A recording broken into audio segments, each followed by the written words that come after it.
Hello Capricorn, Sun, Moon, Rising, and Venus signs. Kamusta po kayo? Sana po ay nasa mabuti kayong kalagayan. Welcome back po sa Star Tarot Channel. And kung bago kayo rito, welcome na welcome po kayo. And thank you din sa inyong pagbisita. I truly appreciate it and God bless you all Capricorn. Una mensahe po ninyo, imprisonment. And tignan natin kung ano mga susunod na mensahe, no? What is that imprisonment about? Concern. Ayan. So, maaaring meron kayong pinag-aalala dito. Tignan natin kung ano pa.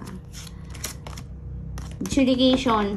Ayan. So, feels like dito, Capricorn, ang pakiramdam ninyo dito, ang iba sa inyo ha, this is not going to resonate with everyone, so just take as it resonates. Maaring yung imprisonment na to is related dyan sa inyong relationship. Maaring ang iba sa inyo dito, feeling ninyo siguro, nakakulong kayo sa inyong person, nakakulong kayo sa sitwasyon with your person na, alam mo yung toxic na ang inyong relationship.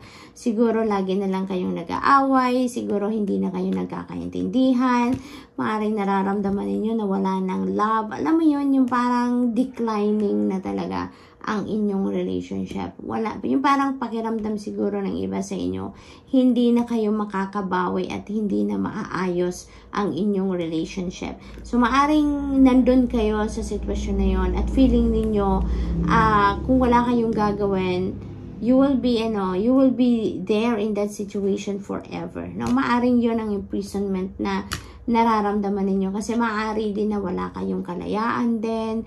Alam mo yon, yung parang siguro yung person ninyo lagi ang nagdedesisyon para sa inyo, yung mga ganon, ano, yung wala kayong liberty to be you. Maaaring ganon ang Capricorn situation ngayon for some of you, no? Kaya naman, maaaring ang iba sa inyo maglalakas loob dito, no? Maaaring maglalakas loob na magkonsulta kayo sa mga abogado. Secretly, yun ang naririnig ko. Maaaring ang iba sa inyo nagkukonsulta sa mga abogado secretly dito kung ano ang maaari ninyong gawin para makalabas kayo sa situation na to, no? With your person.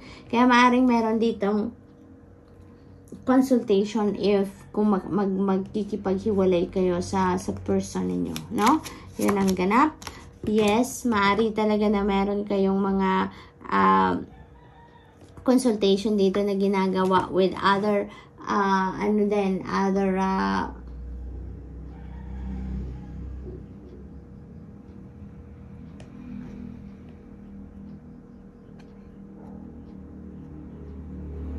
professionals dito Capricorn. Maaring meron kayong nilalapitan ng mga kasi pwede rin na siguro meron, ang naririnig ko dito, battered wife. Maaring meron sa inyo dyan na sinasaktan physically, maaring ganon. Kaya siguro nakakausap din kayo dito talaga ng mga iba't ibang klaseng professionals dito para ireklamo din ninyo siguro or gagamitin ninyo yun as grounds sa inyong pagkikipaghiwalay sa inyong person. Maaaring ganon din ang ganun. God bless you Capricorn, bless your heart, no? Kung merong ganong sitwasyon. No, this is not going to resonate with everyone Capricorn. This message is not for everyone, no? Kaya parang very specific message ito for just maybe one of you dito sa collective Capricorn, no? So, we have toil and labor, nahihirapan na kayo sa inyong sitwasyon, no?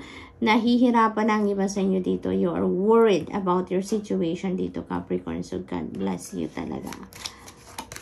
We have message of concern. Ayan. So, ang daming worries dito, Capricorn, na napipick up ako dito. Parang mabigat sa dibdib ko ngayon ang napipick up kong energy. Kaya, Capricorn, huwag kayong mag-alala ng, alam mo yun, huwag kayong mag-alala. Magiging maayos din ang lahat. Okay? Keep your hope and faith alive. Hope for the best possible outcome dito sa mga inaayos ninyo, sa mga nilalakad ninyo. Kasi, you know, hindi natutulog ang Panginoon. Alalahanin ninyo yan, no? Lift all your concerns sa buhay, problema sa buhay to God and to the rest of your spirit team, and allow them to rescue you. Allow them to help you, no? dito sa inyong pinagdadaanan na masolusyonan mo to, na maging magaan ang inyong journey. So, lagi kayo magdadasal, okay? Ialay ninyo ang mga pinagdadaanan ninyo ngayon sa Panginoon so that God can take care of you. No? So that God can take care of your situation for you. Alright, Capricorn? So, tingnan natin. I'm still guided to get one. So, unexpected income. Maari talaga dito na ang problema ninyo sa situation ninyo, sa relationship ninyo or sa pamilya na to, no? Ang pinoproblema din ninyo, ang nag-hold back din sa inyo dito is money, no? Maaring matagal na kayong nakulong sa sitwasyon na to where you can't do anything dahil siguro wala din kayong perang panggastos. Kaya ngayon, look at that. You are going to be blessed with unexpected income, no? At maaring ito yung magiging susi para umusad na ang plano ninyong pagkukonsulta, kinoconsider ninyong paghihiwalay dito. So maybe yung income na to, yun ang magfu-fuel sa inyo ngayon para umusad na ang lahat ng plano ninyo sa ngayon, ano? We have privileged lady. Yes, there is financial blessing coming in dito, Capricorn. So ito yung makakatulong sa iyo, makakapagpagaan ng inyong mga nararamdaman sa ngayon, kasi maaring pinoproblema din ninyo talaga kung papaano, kasi 'di ba ngayon magkukonsulta ka, may bayad, 'di ba? Aalis ka ng bahay, kailangan mo ng malaking pera din sa pamasahe. Kung malayo-layo pa ang pupuntahan, kakain ka pa sa labas, 'di ba? Maraming kailangang budget dito sa paglalakad ng mga ganito at napakamahal na mga professional fees, 'di ba? Kaya ngayon, no, maaring magkaroon na kayo ng sapat na kaperahan. We have unexpected income, we have prosperity and abundance coming in sa inyo dito. Kaya definitely there is going to be some financial blessing na parating sa inyo, Capricorn, at maaring ito na yung kasagutan din dito sa pinoproblema ninyo sa pag-aayos, paglalakad-lakad ng mga pagpupunta-punta ninyo sa mga professional, sa mga abogado, yung mga gano'n. So, may panggastos lang kayo dito, Capricorn, no? For others of you naman, Capricorn, if this is not your case, no? There is an unexpected income na parating sa inyo, no? For some of you, Capricorn, there is definitely financial blessing din na parating, and makakaano na kayo ngayon, ma-experience nyo na din dito yung luxury, Capricorn, kasi si privileged lady, this is a prosperity and abundance na parating sa inyo that is going to give you an opportunity para ma-enjoy nyo naman ang luxury sa buhay, no? Yung ganon, yung pagpapasarap naman kayo, mag-i-enjoy kayo ngayon with financial comfort, Capricorn. So, good luck. And that's all I have for you for today. I hope nakatulong ang mga mensaheng ito in some way. Thank you for watching. Love and light. Namaste. Hello Virgo, Sun, Moon, Rising, and Venus signs. Kamusta po kayo? Sana po ay nasa mabuti kayong kalagayan. Welcome back po sa ating channel. At kung bago kayo rito, welcome po kayo rito. And thank you po sa inyong pagbisita. I truly appreciate it. Tingnan po natin kung ano mga mensahe ninyo. Today, Virgo, we have gift. Yay! Virgo, may parating na regalo, no? This is a gift from the universe. Yan na napipick up. So, maaring material na bagay itong regalo sa inyong parating. Maaring cash din ito. Maaring material na bagay. Maari din na business opportunity. Maaring career or job opportunity din ito na parating sa inyo, Virgo. Napakaganda. Very lucrative, no? Ang regalong ito. Courtship, maaring ang iba sa inyo dito nagliligawan or may kaligawan. Merong manliligaw sa inyo dito, Virgo. Maaring ganon. Na-excite ako dun for you. So, Virgo, mature woman. Maaring si mature woman is your parent, no? Maaring parent din nyo to. Maari din na boss ito ninyo. Maari din na in-law ninyo ito. Ang iba naman, no, na merong may asawa na maaring in-law ninyo to. Or since pinapakita ng guides ko yung gift and a mature woman, so maaring si mature woman ang magbibigay ng regalo sa inyo, or maaring si mature woman is a boss, no, at magbibigay ito ng maaring offer na promotion sa inyo dito, Virgo. So, maaring ganun din ang sitwasyon, okay? We have bad health. Mag-iingat kayo, ha, Virgo. Ingat-ingat kayo. Kasi maaring ang iba sa inyo dito may sobrang pagod, no? Sobrang pagod na nararamdaman ninyo sa mga ginagawa ninyo. Na-stress na siguro kayo physically. Kaya mag-iingat kayo. This is ano sa inyo, warning, no? Na kahit gaano kadami ang inyong ginagawa, huwag ninyong kakaligtaan ang pag-aalaga, pag-aasikaso sa inyong pangangatawan. Kasi ang iba sa inyo dito, maaaring sumasakit ang katawan na, sumasakit ang ulo, you know, maaaring may sipon, may ubo, may ganon. Kaya mag-iingat kayo, okay? Take care of your health. Health is wealth, diba? Asikasuhin ninyo muna ang inyong katawan, ang inyong kalusugan, so that you'll be on top of your health, and therefore you will be on top of your game. Kahit ang dami ninyong kailangan gawin, kung healthy kayo, malakas ang inyong pangangatawan, walang problema, magagawa at magagawa ninyo ang mga obligasyon, trabaho, at kung ano-ano pa, no? Kaya kaalagaan ninyo ang inyong sarili. Thief, ayan, mag-ingat kayo kasi maari din na may mga low vibration people around you. Yung thief na to, nasa tapat ng courtship, baka masulot. Virgo, nakakaloka ang na-pick up ko. Baka masulot ang nanliligaw sa inyo ng iba, no? Or baka masulot ng iba ang nililigawan ninyo, Virgo, ang dinidate ninyo. So, this isn't going to resonate with everyone, okay? Pick up lang kung anong mensaheng sumasakto sa inyo dito, Virgo. But parang ano to, parang warning din ito sa iba sa inyo, okay? So, we have journey, may travel involved dito for some of you, Virgo. Maaring babiyahe kayo, maaring related dito sa trabaho, no? Maaring related dito sa opportunity na binibigay sa inyo for trabaho, or maaring merong unexpected income din na parating sa inyo dito, Virgo, no? Dahil meron tayong gift energy, maaring yan ay kailangan ninyong bumiyahe para dyan, no?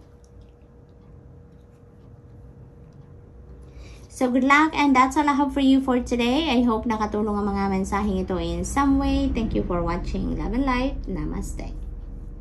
Hello, Taurus, Sun, Moon, Rising, and Venus signs. Sana po ay nasa mabuti kayong kalagayan. Welcome back po sa Star Tarot Channel. Kung bago kayo dito, welcome na welcome po kayo. And thank you din sa inyong pagbisita. I truly appreciate it. And God bless you all, Taurus. Tignan natin kung anong mga mensahe para sa inyo for September 20. Napakaganda, privileged lady. So, Taurus, this is an energy of prosperity and abundance, no? So, maaaring may mga financial opportunities na parating sa inyo dito that is going to bring forth kaperahan talaga sa inyo and swerte pagdating sa kaperahan, ano? This is the time na din, Taurus, na ma-enjoy ninyo ang konting luxury. This is the time na ma-enjoy ninyo ang financial comfort, no? So, claim it, Taurus. Claim it. We have judication. Ang iba naman sa inyo dito, maaaring may mga consultations na ginagawa, no? There is a couple dito. So, maaaring usaping relationship, or maaaring, you know, family situation ito na maaaring kinukonsulta ninyo sa mga abogado or sa other professionals, no? Maaaring meron ditong issue ang mag-asawa between each other, no? As a couple, maaaring may ganong kinukonsulta kayo sa mga abogado. Maaaring separation yan, divorce, annulment, mga ganon.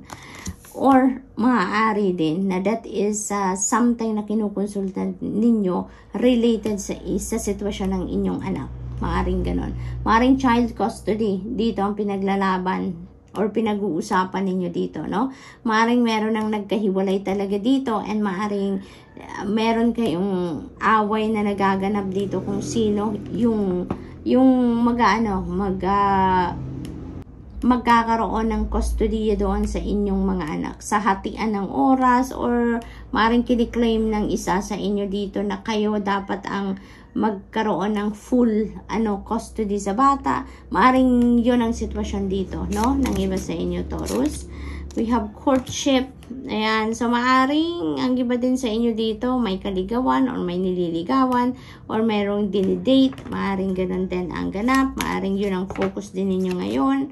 Unexpected income, yes. So with the privileged lady, with unexpected income, Taurus, so definitely, yung unexpected income na to, maaring malaking pera din ito. Hindi masyadong malaking-laki like the great fortune, pero malaki-laki din ito that is going to give you an opportunity na makapag-enjoy naman kayo ng konting luxury sa buhay, diba?